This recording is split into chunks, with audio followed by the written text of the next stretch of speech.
Et quand la tristesse arrive, je sais tu es là, toujours près de moi.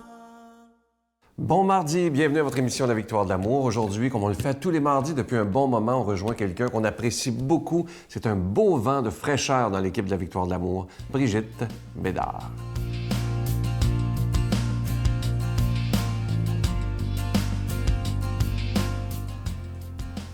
Bonjour tout le monde. Ce matin, c'est une chronique conseil à téléspectatrices. Imaginez-vous donc, il y en a parmi vous qui m'écrivent, qui écrivent à La Victoire de l'amour, puis là, ils disent, pourriez-vous envoyer un petit message à Brigitte? Puis là, ils me demandent des conseils. Il y en a qui le font par Facebook. Mais je veux vous dire que j'apprécie beaucoup, puis j'apprécie beaucoup tous vos mots. Vous êtes tellement fins, là. C'est comme moi, je suis une fille bien ordinaire, là. Je vais vous donner conseil, chère dame. Je vous nommerai pas parce que tout d'un coup, que la personne dont vous me parlez, elle écoute aussi l'émission. Bien là, elle va vous reconnaître, là, ça va faire une chicane. Fait que je voudrais pas créer une chicane. Alors, je ne dis pas de nom, mais vous allez peut-être vous reconnaître. Alors, c'est une dame qui m'écrit et qui me dit « Ma sœur X a besoin de prière. Elle était bête avec moi pour des niaiseries. Elle n'aime pas comme moi dans mon cheminement. Elle n'aime pas comme moi dans mon cheminement. Quoi faire avec une sœur qui est bête avec toi? Merci, Brigitte. » Ma chère madame, ma chère amie, OK? La réponse est dans votre question.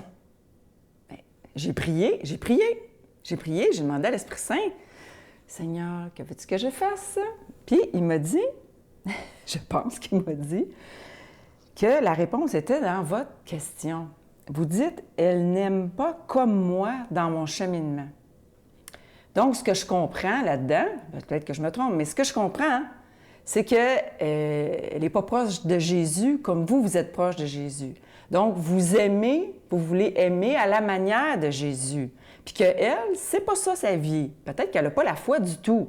On est plein de monde comme ça, entouré de monde qui n'ont pas la foi, là. Qu'est-ce qu'on fait? Bon. Alors, Jésus, dans Jean 15, 12, a la réponse à votre question. Il dit, « Aime ton prochain comme toi-même. » Aime ton prochain comme toi-même. Bon, OK, mais ça n'arrête pas là. Mais c'est parce que la plupart des gens, ils arrêtent là. Ils disent, « Ah, toutes les religions disent ça. Aime ton prochain. » Ou ce qu'on appelle la règle d'or. « Ne fais pas aux autres ce que tu ne voudrais pas qu'on te fasse. » Ça, c'est la règle d'or de toutes les religions, OK? Mais Jésus, il va plus loin. Jésus, ce n'est pas toutes les religions. Jésus, c'est le Fils de Dieu, OK? Jésus, c'est le Messie. Jésus, il va plus loin.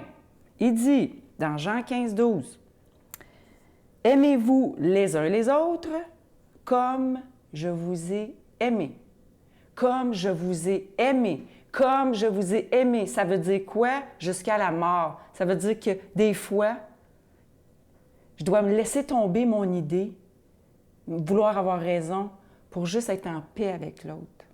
Voilà votre réponse, ma chère. Notre Père qui es aux cieux, que ton nom soit sanctifié, que ton règne vienne, que ta volonté soit faite sur la terre comme au ciel. Donne-nous aujourd'hui notre pain de ce jour. Pardonne-nous nos offenses comme nous pardonnons à ceux qui nous ont offensés. Ne nous laisse pas entrer en tentation, mais délivre-nous du mal, car c'est à toi qu'appartient le règne, la puissance et la gloire pour les siècles des siècles. Amen. Donne-moi rendez-vous dans l'éternité, qu'il faut croire toujours en toi. Mais mon Dieu, j'ai besoin de toi, comme lui savoir dresser la table, chanter l'amour, gens de toute la terre. Joins mon cœur, je l'ai gardé pour toi, mon Dieu. La victoire de l'amour, c'est la force de la foi. On a tous un rendez-vous dans Je suis tellement content de vous parler de ce beau cadeau du mois. Ça fait déjà 2 semaines que je vous en parle. Il s'agit d'une pièce de collection, une exclusivité de la Victoire de l'amour. C'est un beau médaillon qui est fait en étain, fini bronze antique, et il est déjà béni, évidemment. Et c'est une belle façon, en le portant sur nous, moi je le porte toujours dans mes poches, il y a des gens qui le mettent dans leur porte-monnaie, peu importe. C'est un beau symbole pour nous rappeler que Jésus est toujours avec nous. Et à l'arrière du médaillon, c'est écrit « Je suis avec toi et je t'aime ». Alors, et c'est bizarre parce qu'à la retraite, la semaine dernière, à Drummondville, il y a des gens qui l'ont vu en vrai et qui, là, ils ont décidé, il y a une dame, je me souviens, elle en a pris 10 pour tous ses petits-enfants. Et il y a un autre monsieur, une fois, qui a appelé, il en voulait 20 pour en donner autour de lui. Alors, c'est une belle façon aussi d'évangéliser, mais l'important, c'est de l'avoir toujours sur soi, pas comme un porte-bonheur, mais pour se rappeler quand ça va pas bien, que Jésus est toujours avec nous, et quand ça va bien, de le remercier, tout simplement. Vous allez le voir présentement pour que vous voyez la grandeur réelle dans mes mains, et vous allez voir, il est vraiment magnifique, et c'est une exclusivité de la Victoire de l'amour. Je vous rappelle qu'il est déjà béni. Je vous donne l'adresse, la Victoire de l'amour, casier postal 120, succursale Boucherville à Boucherville, J4B 5E6, je vous la redonne. La Victoire de l'amour, casier postal 120, succursale Boucherville à Boucherville, le J4B 5E6. Également par téléphone, par carte de crédit du lundi au vendredi de 8h30 à 16h30 dans le 514-523-4433, 523-4433 ou sans frais, le 1-888-811-9291, 1-888-811-9291 et aussi sur notre site Internet, le www.lavictoiredelamour.org. Merci de tout cœur de votre générosité et aussi de votre prière.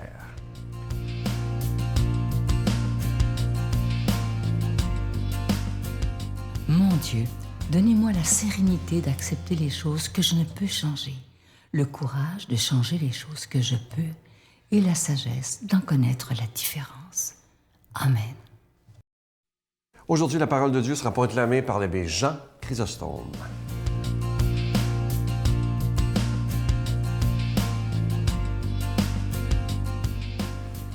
Bonjour, chers frères et sœurs.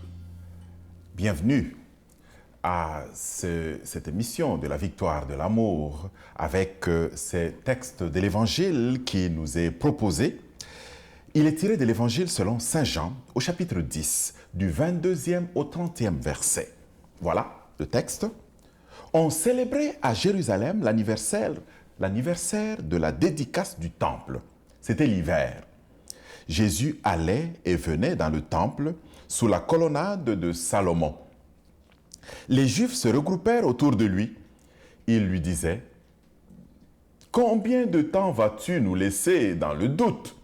Si tu es le Messie, dis-le-nous ouvertement. » Jésus leur répondit « Je vous l'ai dit et vous ne croyez pas. Les œuvres que je fais au nom de mon Père, voilà ce qui me rend témoignage. Mais vous ne croyez pas parce que vous n'êtes pas de mes brebis. Mes brebis écoutent ma voix. Moi, je les connais et elles me suivent. Je leur donne la vie éternelle. Jamais elles ne périront. Personne ne les arrachera de ma main. Mon Père qui me les a donnés est plus grand que tout et personne ne peut rien arracher de la main du Père. Le Père et moi, nous sommes un. Voilà, chers frères et sœurs, ce texte qui est tiré de l'Évangile selon Saint Jean. Un texte qui nous parle quand même de ce que Jésus est pour nous. Et en ce temps de Pâques, il est important de revenir quand même à ce mystère extraordinaire de la résurrection qui fonde toute notre foi. Hein? Un chrétien qui ne croit pas à la résurrection a un gros problème. On ne peut pas l'appeler chrétien, c'est bien sûr. Alors, c'est important de bien saisir en ce temps de Pâques ce mystère de la résurrection. Parce que le texte lui-même nous aide à comprendre que la résurrection du Christ a eu lieu et cette résurrection se réalise au quotidien. Et Jésus est présent en nous à travers toutes sortes de gestes, des œuvres qu'il accomplit. Le texte dit « Les œuvres que j'ai faites au nom de mon Père, voilà ce qui me rend témoignage. Et ces gestes, Jésus continue de les accomplir aujourd'hui dans l'Église, à travers tes gestes que tu as accomplis, toi mon frère, toi ma sœur, à travers ta vie qui témoigne de sa présence de ressuscité, parce que tu es joyeux, parce que tu es heureux dans ta vie, oui, tu témoignes de la présence du ressuscité. Et les gens peuvent voir et croire que Jésus est vraiment vivant. Ces gestes sont là, des gestes à travers ce que l'Église accomplit. Elle qui est l'épouse du Christ, à travers les sacrements, à travers la catéchèse, à travers le témoignage de vie de l'Église. Jésus est présent, Jésus agit. Je voudrais me permettre, parce que le texte me donne cette possibilité, de parler de quelque chose que nous vivons cette année. Vous savez, nous sommes durant l'année de la miséricorde qui a été proclamée par le pape François. Et la miséricorde, comme vous le savez, c'est un peu cette capacité que nous avons d'abord de la part de Dieu de pouvoir nous pencher sur la misère des autres, sur la souffrance des autres, la capacité que nous avons d'être tendres et bons à l'égard de nos frères et de nos sœurs. Parce que cette tendresse nous vient de Dieu, parce que en priorité et en premier, cette miséricorde, c'est la caractéristique de Dieu. Et nous sommes le reflet de cela lorsque nous en vivons au quotidien. Il y a une image qui est invoquée ici dans le texte, le Christ qui dit « Mais vous ne croyez pas parce que vous n'êtes pas de mes brebis. » Voyez-vous, le Père est miséricordieux parce qu'il a un cœur de pasteur, un cœur de père, effectivement, un cœur de berger, qui prend soin de son troupeau, qui prend soin de ses brebis, il prend soin de chacune de ses brebis. Et dans le texte des Écritures, vous connaissez cette belle parabole où le pasteur va chercher la brebis, celle qui a mal, celle qui reste en souffrance, et il va la chercher, il laisse les 99 autres pour aller chercher celle qui est faible. Oui, le Père miséricordieux est cela. Il est plein de tendresse, il est plein d'amour pour ses brebis, pour son troupeau, pour chacune et chacun d'entre nous.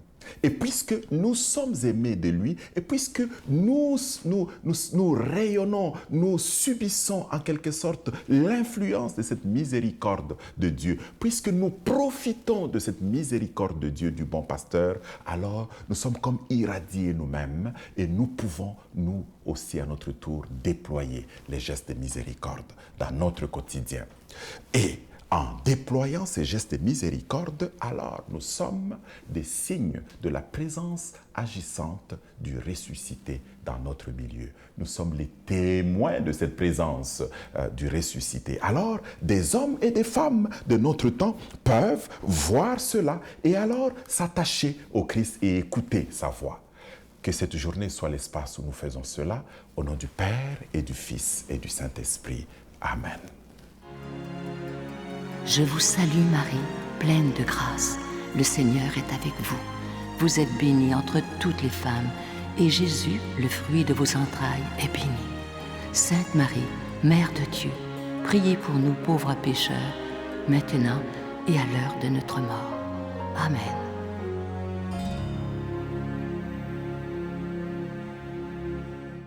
Je vous invite à vous procurer ce magnifique médaillon. Vous savez, je vous en parle depuis 2 semaines et c'est extraordinaire parce qu'à la retraite, il y a une dizaine de jours, il y a des gens, je me souviens d'une dame, entre autres, qui en a pris 10 pour ses enfants et petits-enfants.